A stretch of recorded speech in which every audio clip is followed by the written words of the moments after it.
relationship can be very detrimental to maintaining social health. People who are in an abusive relationship cannot understand or comprehend that being abusive is wrong, and they cannot maintain a good social relationship. If you're seeing my face for the first time today, you're welcome to my YouTube channel. My name is Promise Tochukwu, and I'm a registered nurse based here in Lagos, Nigeria. And on my channel, I discuss, entertain, enlighten, and inform you everything about health. And today we'll be discussing on social health, social well-being. If you're a returning subscriber, you're welcome to my YouTube channel once again. Thank you for coming back and watching this video. Please try and share to your friends and families. You never know who needs to see this. Thank you. And so, social health is the ability to interact and relate with individuals, form meaningful and healthy relationship with others. Social health have a great impact in our mental health, physical health, and mortality risk. It is said that those who have social support live longer than those who have no social support. There are elements of social health, and these include treating people with kindness, communicating effectively, developing meaningful relationships, acting responsibly and appropriately in relationships, establishing and respecting personal boundaries. Treating people with kindness simply means taking cognizance of their weaknesses, their actions, understanding their perspective, honoring and respecting their views, trying to maintain and foster good relationships with them, communicating clearly or effectively. A lot of times, we do not communicate effectively. We just talk and think we are communicating, but we don't communicate. People have different languages and different understanding of things. When we communicate clearly, it is barely misunderstood.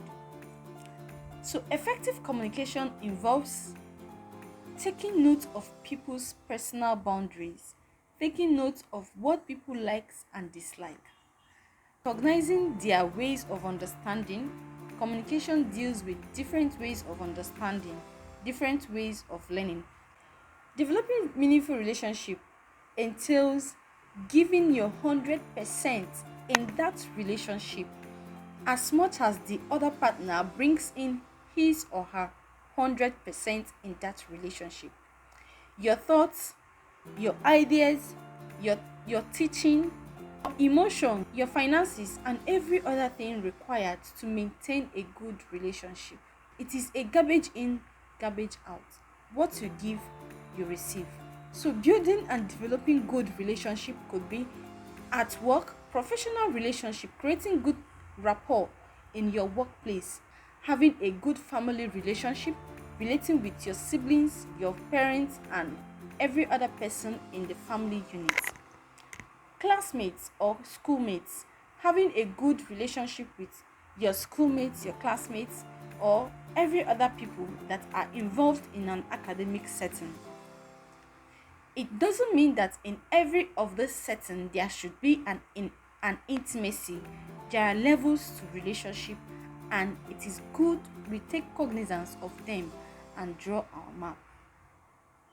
When we have good mutual relationship, there is mutual respect, there is mutual care, there is an honest care, and there is trust, there is mutual love, there is genuine care. And the fourth point for today, acting appropriate in a relationship. When you've developed a good relationship, you have to act appropriately in them. How? Don't be overly expecting. Yes, don't think that everything in that relationship has to be about you. You shouldn't be the center of the relationship.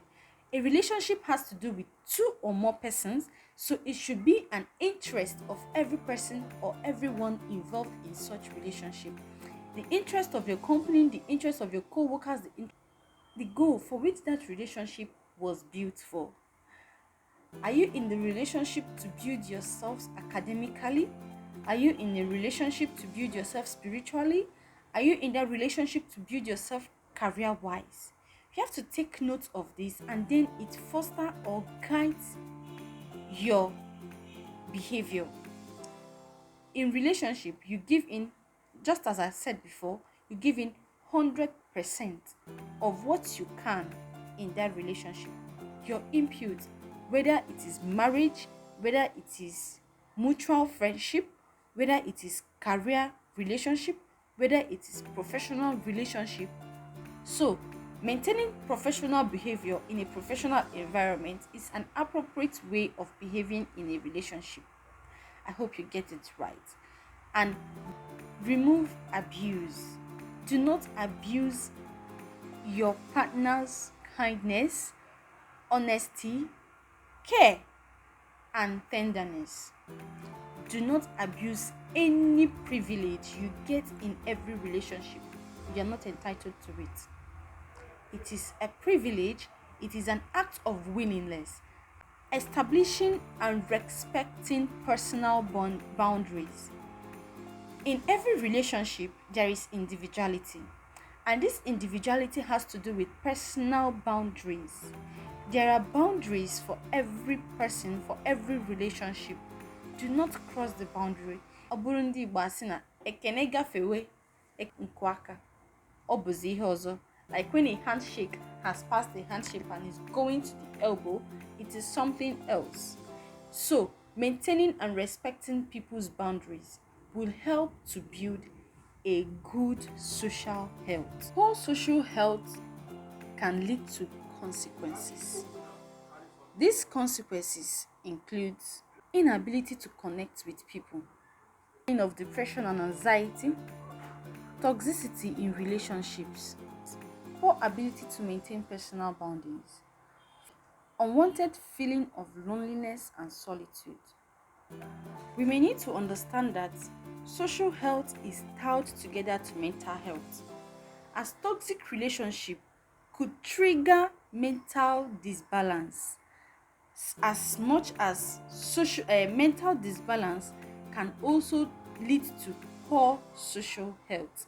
Yes, when someone is mentally deranged, they tend to be a low communication or decreased level of communication of maintaining good health, good social health. So for someone who has mental disorder may need to put extra effort or be extra vigilant in maintaining social health. This can improve their emotional stability. Yes, because when they have good social health or good social health relationship with others, it improves and balances their emotional stability. Stress as well can pose a great deal in maintaining good social healthiness if not properly managed. Yes, when someone is overly stressed or when someone is undergoing a stress, it can pose a big challenge to maintaining a social well-being if they not properly manage it. Yes, people who are stressed tend to be irritable, and in the other hand, a lot of people hate or dislike people being irritable around them. There are factors that can affect social health or social wellness. One is low self-esteem. Feeling of unworthiness, it means having a low self-esteem due to past experiences, due to trauma, due to stigma, mental illness. People who have low self-esteem don't maintain good personal boundaries. They try to do things that are against their personal principles just to please others, just to feel belongingness. You do everything to please the other partner, and this can be overly detrimental.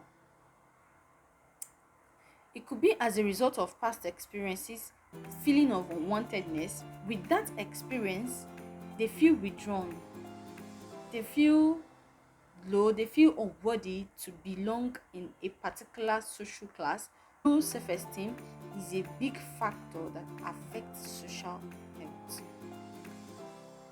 Another point is loneliness. Feeling of being lonely all the time, having a personal space all the time, just you alone, will affect your social health because you don't tend to interact with people, you don't tend to connect with people, you don't give effort to relate with people. Everything about you, about your being, is self, and this can emanate to being selfish. If anything you do does not have anything to do with you, you don't identify with it. Loneliness can also drive people away because you might not be able to communicate well or give in your best. It affects you building new relationships or maintaining lasting relationships. Another point should be constant life changes. People who change from one environment to another. Example, a child who always move from one environment to the other, that's especially when it comes to school. The parents are being transferred from one company to the other, from one environment, maybe states, and they keep changing school. It will be difficult for them to establish and maintain quality social relationship. This child may grow up to understand that, oh, I'm good at creating relationship or new relationship, but they find it difficult to maintain a lasting relationship because all the while they have been growing, they move from one place to another. Only immediately they have established a rapport or a friendship, sort of, and all of a sudden they transfer. So they are good with creating and maintaining short-term relationships. They cannot last long in a relationship, and it's actually a great challenge in adulthood. Out of sight is not out of mind. But story, we know sometimes when we don't constantly see some persons or people we have been in a relationship with, we tend to disconnect emotionally to a certain degree. It cannot be compared to when you constantly communicate or see these persons. The connection is quite different. The last but not the least in these factors that affect social health would be toxicity in relationship. Being in a toxic relationship, be it family, be it professional relationship, be it intimate relationship, being in any of this relationship, but it is toxic in the sense that there is no mutual consent, there is no mutual understanding, there is no genuine care, there is no genuine love. So toxic relationship can be very detrimental to maintaining social health. People who are in an abusive relationship cannot understand or comprehend that being abusive is wrong, and they cannot maintain a good social relationship. People who grow in a toxic environment tend to be toxic. They don't have good personal relationship. They feel everything is about them and not others. They hardly give in their best. They give in 10% of 100 that they can give because they feel the world revolves around them. It is not. Being in a toxic relationship or building a toxic relationship can affect your social health or your social well-being. So with this we have said in this video, if you've been enjoying this video, please give this video a thumbs up, comment, share it to your family and friends, and please subscribe. If you've not subscribed to this video, please do well to subscribe, and see you next time. Remain blessed.